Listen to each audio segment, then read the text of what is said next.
జీకి వాళ్ళ పేరెంట్స్ మార్లెక్కి వ్యతిరేకంగా ఉన్న గ్రూప్ లో ఉన్నారు అని తెలుసు.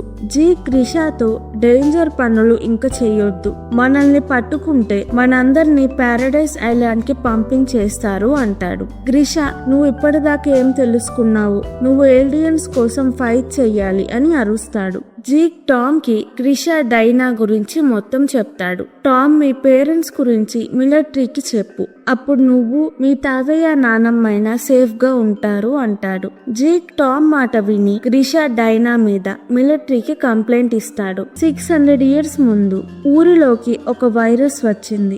ఏలియన్స్ కి ఒంట్లో బాగోదు. కింగ్ ఫౌండింగ్ టైటన్ తో ఏలియన్స్ కి మళ్ళీ బాగయ్యేలాగా చేస్తాడు. ఫౌండింగ్ టైటన్ కి ఏలియన్స్ బాడీ స్ట్రక్చర్ మార్చే పవర్ కూడా ఉంటుంది. జీక్ అయితే ఫౌండింగ్ టైటన్స్ కి ఏలియన్స్ కి ఇంకా పిల్లలు పుట్టించకుండా చేయడం వీలవుతుందా? అప్పుడు ఏలియన్స్ ని ఎవ్వరూ ద్వేషించరు, ఏలియన్స్ అంతరించిపోతారు అంటాడు.